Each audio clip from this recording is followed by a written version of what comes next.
What's up guys? So nagmamadali ako ngayon. Kakagising ko na, tapos ligo ako agad kasi 8 o'clock yung magkikita sa may sapian. Late na ako, 7:30 ako nagising. So magmamadali na ako, mag-ready na ako. Tapos doon na tayo mag-uusap mamaya sa motor. Alright, mabilis lang tayo, mabilis. Nagmamadali na talaga ako ngayon. Ang inang yan. Minsan kasi ako makatulog ng maaga at ng masarap. Napasarap yung tulog ko ngayon. Punta tayo ng boots, then jacket, then let's go na. Siguro first time ko lang naman malilate sa ride. Hindi naman ako lagi nalilate sa ride. Nasuot ko na yung boots pero yung sa loob ng boots hindi ko pa na ilalagay. Shit! Hindi pa yata. Sa kabila to. Mostly Sunday kami nag-ride pero ngayon Saturday. Kasi ito yung bakante ng grupo. Actually, 3 lang kami ngayon mag-ride. Si Muriel, si Motodoc, tsaka ako. Para makalimutan ko ulit ito Tapos kahapon, akala ko hindi pa ako matutuloy ngayon. Kasi kahapon, nasira yung preload cap ng suspension ko. So tumagas yung perk oil. Pero buti okay naman. Pero hopefully, maganda yung suspension natin ngayon. Okay, konti na lang. Antay ka lang, konti ba? Alright. Sana maging maaraw lang yung buong araw ngayon. Ang sarap! 7:53 na guys, Anong oras kaya ako makarating ng sapian? Pero kaya naman siguro kahit na hindi na lumampas ng 8:30. At sana sa sobrang kakamadali ko wala tayong naiwan. Sana lang talaga wallet. Okay naman cellphone. Okay naman.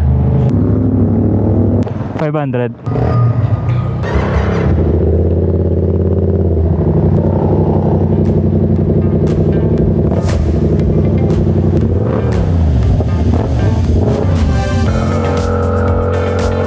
Pa yung kalsada, medyo madulas-dulas ng konti kasi medyo na rin yung front tire ko medyo hindi na okay, malapit na rin palitan.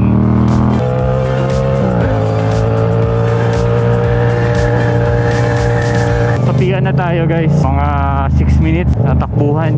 Grabe, yung mata ko inaantok pa din men. May hirapan na naman ako nito sa ride kasi kurap yung mata ko, parang pagod. Since last ride namin problema ko na to. Yeah, siguro dahil puyat tsaka screen time matagal, kaya ganito yung mata ko ngayon. Actually nagdala nga ako ng glasses. Kanina suot ko yung glasses ko, yung problema nagpa-fog naman sa loob ng helmet. Kaya tinanggal ko na lang. Kasi pag may suot akong glasses, parang hindi napapagod yung mata ko mag-focus sa tinitingnan ko. Kaya din, nawawala yung mabilis na pagkurap ng mata ko. Kaso nagpa-fog, mas malala. Wala akong makita. Sana ngayon ko na masusubukan yung ginawa natin yung suspension na nakaraan.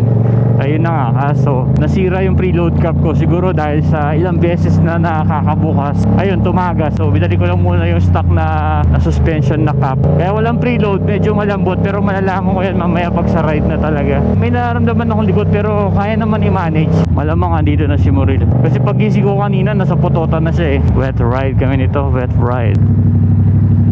Nantok ako. Nakakapi ka na? Dali mo lang na, di ba? Oh, sige. Dali uta lang. Subunan ko kita doon. Okay guys, so mag-a-api muna kami ni Muril kasi naantok kami. Ito yung kape namin.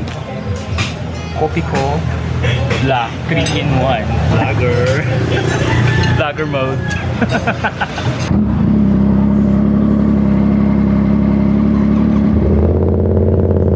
Alright, let's go guys.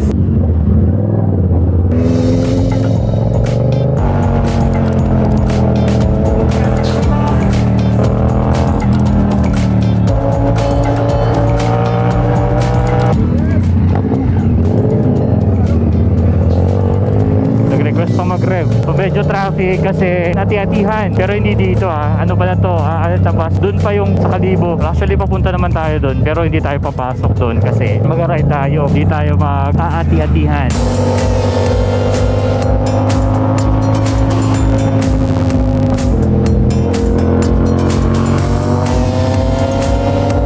May pader na naman ng kalsada. Delicate.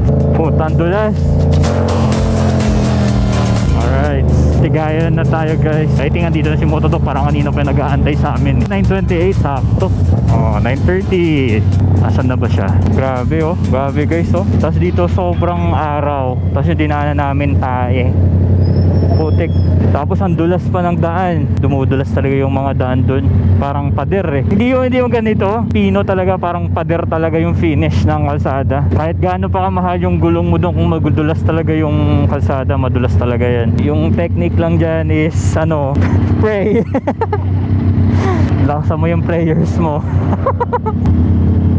So ito yung ano, the longest bridge of Panay. Ang dami tumatambay dito dati nang hindi pa siya ganun kakilala. Pero nang madami na dumadaan, hindi na siya masyado tatambayan. Dati ang dami talaga tumatambay dito, especially pag sunset. Nakikita ko lang naman sa mga posts dati nang sumikat siya. Parang na-intriga din ako, kaya pinuntahan din namin. Pero then dito na kami laging dumadaan din kasi hindi na kami papasok dun sa pinaka-Kalibo. Alright guys, so ano guys, nandito tayo sa, nakalimutan ko na basta papunta ko. Grabe, chicks na-distract ako dun ah. Papunta tayo ng Hawili, kaso doon na kami dumaan kasi sabi ni Doc may ginagawa doon sa may, so yung parang hill na dinadaanan namin. Actually shortcut yan doon, madali ay kaso nga may ginagawa. So dito tayo, nagutom na ako.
Down na tayo sa Hawili na Twisties. Kulang hangin yung ano ko, yung motor. Quick snacks. Snacks muna kami, ginutom. Anong lugar to, Doc? Bugtong Bato. Bugtong Bato. Only one rock. Bugtong is One rock. Only one. Nag-iisa. Yeah, nag-iisa. Ginutom kami. Nagmadali kasi kami kanina. Ako, ano oras na ako nagising. So, kahit yung motor hindi ko na-check yung tire, dire-diretso na agad ako. Okay, di pala yung beach dito. Tapos wala masyadong tao. Kulang hangin yung motor. Basta, parang hindi maganda. Pero okay lang, manageable naman. Body puta. Yung taga-ata na kamagat ka. Ayan o. Mga gat. Haba ng beach nila o. Grabe oh. Ayan yung batong sinasabi? Hindi, ato to sa kabila. Hindi mo makita ang Bugtong Bato, Bugtong Bato. Inside eh, papanaog. Wala kayong bato. Nadadaanan natin? Hindi, you will go inside. Okay. Kailangan ko magpahangin. Sana may madaanan. Let's go guys. Buti na lang, grabe yung araw oh. Nakakamiss yung araw. Kasi hindi rin ako mostly naaarawan na. Sarap sa pakiramdam may arawan.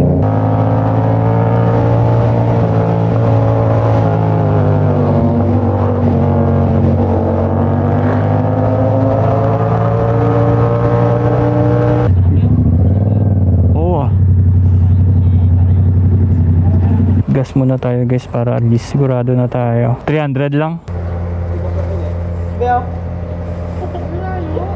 Oo. Nasa YouTube na ka mo ha. Sa YouTube. Pumuk pa.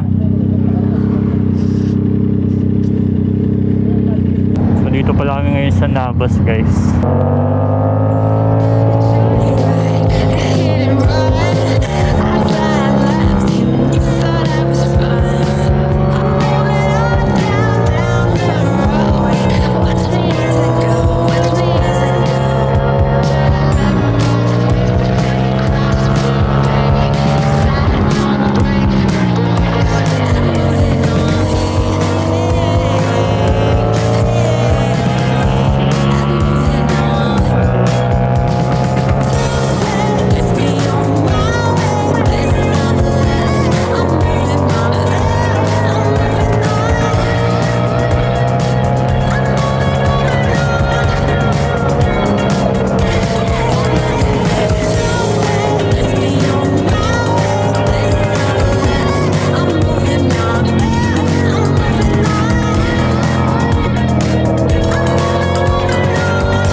Tapos na tayo dun sa Twisties ng Pandan guys.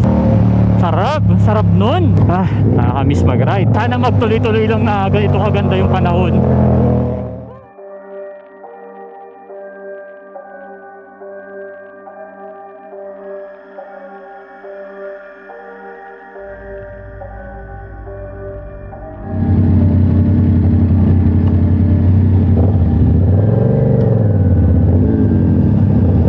Alright, let's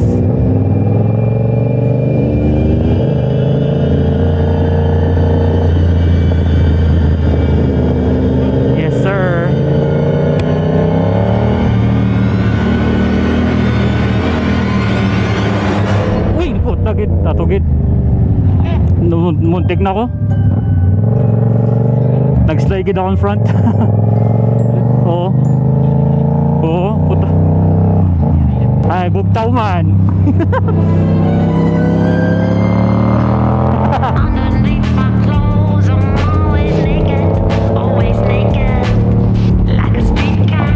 I feel the wind against my skin.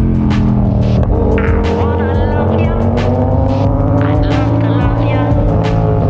I would do anything, but where do I begin?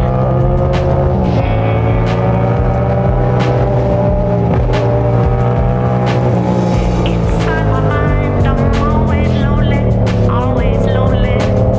like a man on the moon. I am 1,000 miles away. I wanna tell you, I try to tell you.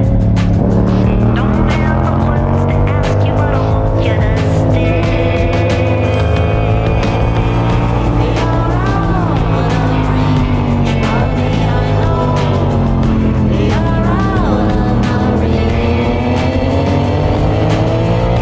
You're out of reach, honey, I know. You're out of my reach. Sarap. Putay na. Grabe, sobrang nakakamiss yung ride dito guys. Igil. Ilang weeks ko na inaantay ito na makapag-ride kami kasi sobrang nakaprepare talaga yung motor. Ayun lang nga, kaso nang mag-ride na kami kahapon, buti na lang napansin ko na naglilik pala yung ano ko, yung preload cap, kaya wala tayong preload cap. Pero as of now, okay naman siya. Okay pa rin yung setup natin kahit na walang preload cap. So pwedeng may preload cap, pwede ring wala. Basta 20W yung ano, tapos 10mm cut yung spacer. Siyempre, mas maganda pa rin talaga kung may preload cap kasi makakapag-adjust ka ng medyo gusto mo ng konting stiffness, parang ganon. Ito medyo malikot na konti pero konting-konti lang talaga, hindi siya pansin na pansin. Okay na okay siya. So dito tayo, Buruanga Twisties na guys. Let's go!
Malay. Parang bilis lang ng ride namin. Magla-lunch na kami agad. Kanina lang kumakain namin ng biscuit, mga 10 something sa Hawili ba yun? Yung kinakain na namin ng biscuit kanina. Eh, ang layo na yun dun guys kesa dito. Malayo na. Pero alas 11 pa lang o 11:20. Tapos sakto lang naman, di naman kami ganun kabilis. Kasi nga, yung tire nilang dalawa, di na ganun kaganda. Plus yung sa akin din, yung front ko, di na rin ganun kaganda yung grip niya. So, saktuhang ride lang. This is the first ride for the year. Tag-ulan na kasi eh. Kaya hindi agad nakapag-ride. Pagpasok na taon. Ayan na yung port ng ano guys oh. Wait lang. Yan yung port ng ano, Katiklan Jetty Port going to Boracay, yung nakita natin sa may dagat kanina. Ayan yun doon. Papunta na kami sa pagkakainan namin ng lunch ngayon. Hindi na kami dito dumaan sa may Katiklan para iwas traffic. So umikot kami, umakyat kami doon sa bundok. Paikot pabalik dito. Grabe, tagal ko na hindi nakakadaan dito. Tapos ito yung airport nila dito. Maganda yan minsan pag na-timingan mo na dumadaan ka, tapos nag-land yung aeroplano. Hindi ko pa natatimingan yun. Sunod lang tayo sa kanila kasi si Doc yung may alam kung saan kami kakain. Sunod lang tayo. Gutom na nga ako eh. Okay. Dito na kami guys sa may Bungsan Kitchen. Actually nakapunta na pala ako dito dati. Pero iba pa yung itsura noon. Hi sir! Sir, rider ka? Rider ka sir? Rider ka ba? Hindi, grab lang. Grab lang po. Ah, grab ka? Yes. Anong di-deliver mo? Ha? Tahiya? Ikaw lang? Suplado. Suplado. Ayan, kain na. Ano to Doc? Sizzling squid. Sizzling squid. Ala Bungsan. And then, insaladang talong with rabanus. Rabanus. Ito, Of course, this is soup ng manok. requested, ano kaya, tawag na, bestseller. Virgin Chicken. Virgin na manok. Virgin na tinolang manok. Ito, virgin na manok. Nakatikim ka na ng virgin, Dixon? Hindi. Ito, makakatikim ka na ngayon. Makakatikim ka na ng virgin na manok. Virgin na manok. Sorry. Nauso na yung virgin na manok. Simula na kumain kami din ng virgin na manok sa ano eh. Saan nga yun? Sa Leon. Sa Leon? Wasn't Leon. Bukari. Bukari. So actually masarap doon. Virgin, ano, kasi, ang, Dito yung pinaka-pogi. Pogi bisita. Dap, dap, dap, dap. Virgin na manok na. Virgin na manok na eh. Oo. Kala ko doon namin sa baw yung nagkaala. Sa baw lang. Tatawagan kami guys dahil sa iPhone na pag tumawag lumalabas yung picture. Oo, pindot na. O sige, sabat. Wala. Si Arb siya. Ara na. Baliktad na. Ikaw na daw. Tawagan ko. Ara, gid sayaw. Answer ni. Ay, bisa ko ay pag-gani ka answer. Si Tom na lang wala. Fake yung iPhone. Fake ang iPhone. Fake yung iPhone ni Dap. Iiyak na yan. Iiyak na yan. Ano na? Ayun na. Pag-accept ko, okay na. Update ko. Update.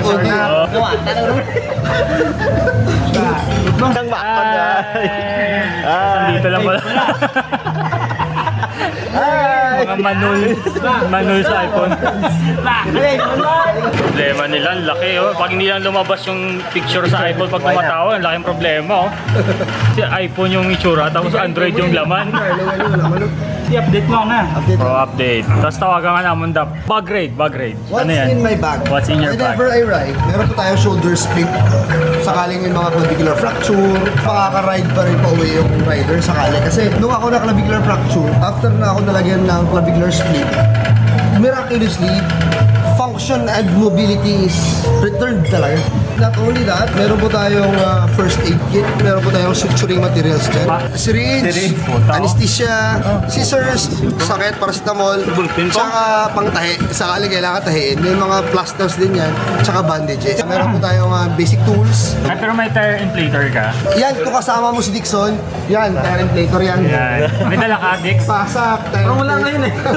Pero yan usually yung tire inflator. Si Doc Merlin yung pump. Si Dap, ano yung assignment ni Dap? Eh, okay na. Maalala ko, tumba ko. Rin mo sila. Entertainer. Macho dancer sticker. Wait. Alright. Let's go.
dagat oh. Woohoo! Pero pag nag-ride ka naman kasi dito, hindi ka naman titingin sa dagat eh. Kailangan focus. Pasok.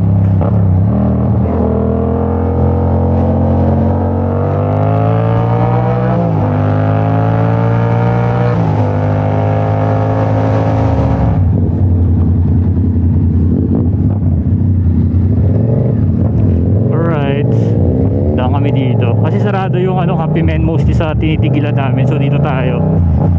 So sa suspension ko guys, okay naman siya. Pero for me, kailangan talaga may preload cup talaga para mas ma-adjust talaga yung preload niya. Kasi medyo may likot siya.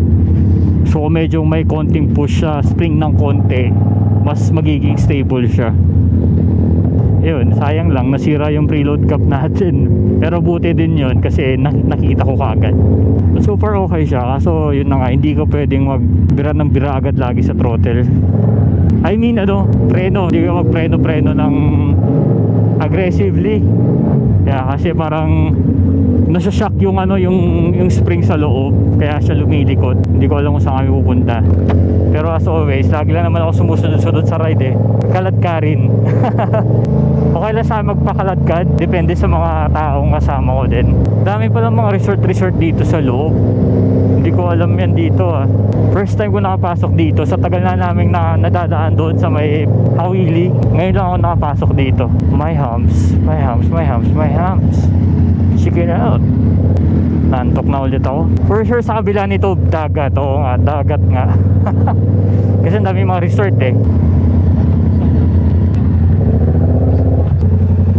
Yun swabe pala dito guys Dito tayo Ano yung order nyo Mau?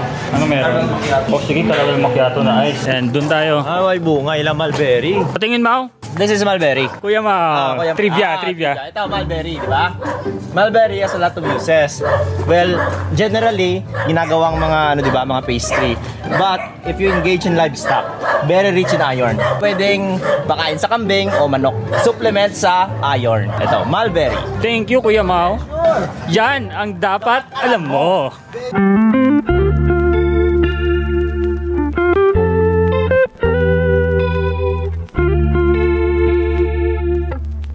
Let's G guys, let's G. Sobrang sold. Thanks kay Doc Libre Lunch tsaka coffee namin dito. Birthday niya kasi last week, so nilibre niya rin kami. So akala ko mapapagod ako sa ride namin ngayon, pero hindi ako ganun kapagod. Hindi ko alam kung bakit.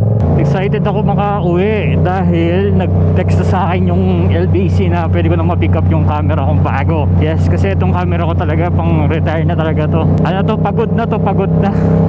Minsan ayaw na mag-on, minsan parang ganun. Pero sobrang nabilib talaga ako sa GoPro Hero 7 Black. Kaya never na ako nag-upgrade ng mga Hero 8, 9 hanggang ngayon kasi hindi ako nagandahan. Pero nung nakita ko yung bagong camera ko na binili, sobrang na-excite talaga ako bilhin siya agad kasi parang yun na yung pakiramdam ko na next camera ko. Kaya binili ko na siya. And excited na talaga ako makauwi naman ngayon para makuha ko na siya. And sa next vlog, yun na yung gagamitin kong camera. And i-retire ko na tong GoPro ko. Papahinga na siya. Bye Dex! Ingat. Okay, bye-bye. Alright guys, so pauwi na tayo guys. Thank you for watching guys. Thank you sa pagsama. Don't forget to like and subscribe.